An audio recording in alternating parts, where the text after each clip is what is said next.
Halo teman-teman semua, kami dari kelompok 1 ingin mempresentasikan hakikat fisika dan prosedur ilmiah.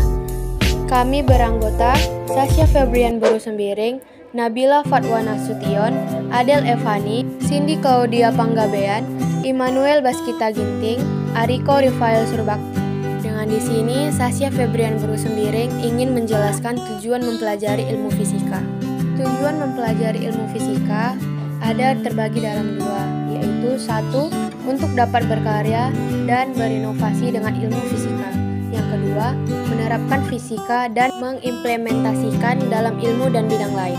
Yang pertama, hakikat fisika dan perlunya mempelajari fisika. Hakikat fisika adalah ilmu yang mempelajari tingkah alam beserta gejala-gejalanya, sehingga dapat memahami konsep dan mengendalikannya dan menjadikannya bermanfaat bagi kehidupan.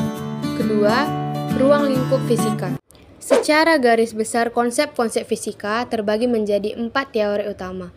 Yang pertama, mekanika klasik. Mekanika klasik merupakan cabang dasar fisika yang membahas mengenai gerak benda dan gaya yang bekerja pada benda. Yang kedua, termodinamika.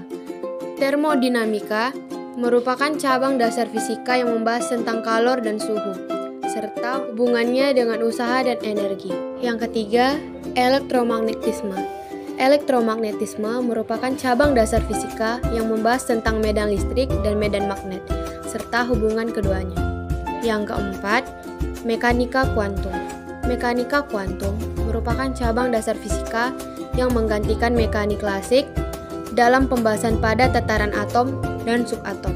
3. Metode dan prosedur ilmiah. Metode ilmiah adalah prosedur dalam mendapatkan pengetahuan yang disebut ilmu. Jadi ilmu adalah pengetahuan yang didapatkan lewat metode ilmiah. Syarat-syarat yang harus dipenuhi suatu pengetahuan dapat disebut ilmu dan dikatakan ilmiah, yaitu sebagai berikut. 1. Objektif. Pengetahuan sesuai dengan objektif atau didukung fakta empiris. 2. Metodik. Pengetahuan itu diperoleh dengan gunakan cara-cara tertentu dan terkontrol. Sistematik. Pengetahuan itu disusun dalam suatu sistem yang satu sama saling berkaitan dan saling menjelaskan, sehingga seluruhnya merupakan satu kesatuan yang utuh. 4. Berlaku umum. Pengetahuan itu tidak hanya diamati oleh seseorang atau beberapa orang saja, tetapi dengan semua orang dengan cara eksperimen yang sama akan memperoleh hasil yang sama pula. Prosedur ilmiah. Prosedur ilmiah terbagi menjadi 7. Yang pertama, melakukan pengamatan atau observasi. Langkah pertama yang harus dilakukan dalam sebuah penelitian adalah melakukan pengamatan atau observasi untuk menemukan masalah melalui pengamatan kuantitatif atau kualitatif. Contohnya, air sebagai zat cair merupakan salah satu sumber pemanfaat energi untuk pembangkit listrik yang karakteristiknya perlu diketahui agar tepat guna. 2. Merumuskan masalah-masalah merupakan pertanyaan 5W tambah 1H, yang artinya tentang objek yang diteliti, yang jelas batas-batasnya serta dapat diindefinisikan faktor-faktor yang terkait di dalamnya. Contoh, bagaimana hubungan antara suhu zat cair dengan lama pemanasan zat cair tersebut. 3. Mengumpulkan data informasi atau data. Dapat diperoleh dari literatur, buku, atau informasi yang ada di internet yang sesuai dan mendukung teori dalam penelitian. Contoh, zat cair dapat menyerap kalor secara spesifik bergantung dari jenis dan susunan partikelnya. 4. Membuat hipotesis-hipotesis. Merupakan jawaban sementara atau dugaan sementara tentang masalah yang diselidiki. Jika setelah diuji hipotesis tidak diterima, kita harus mengubah hipotesis sehingga dapat ditarik kesimpulan. Contoh, semakin lama dilakukan pemanasan, maka semakin tinggi kenaikan suhu dari zat cair. 5. Melakukan percobaan atau eksperimen. Dilakukan untuk menguji kebenaran hipotesis. Percobaan biasanya dilakukan berulang kali sehingga dapat ditarik kesimpulan. Ada 3 jenis variabel yang perlu diperhatikan pada suatu percobaan yang meliputi 1. Variabel bebas.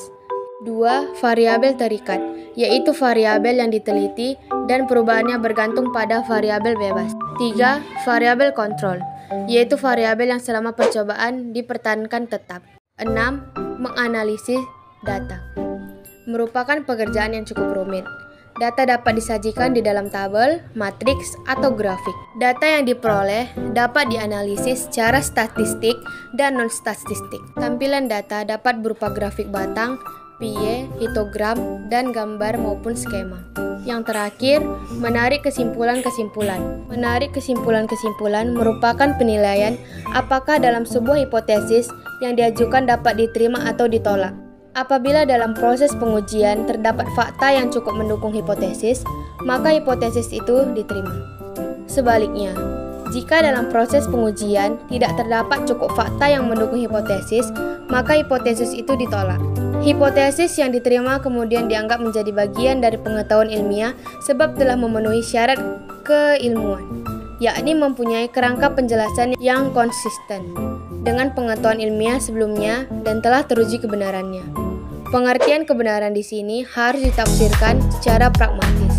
Artinya, bahwa sampai saat ini belum terdapat fakta yang menyatakan sebaliknya. Dan untuk yang terakhir, keselamatan kerja di laboratorium. Syarat laboratorium yang baik terbagi menjadi 6 syarat.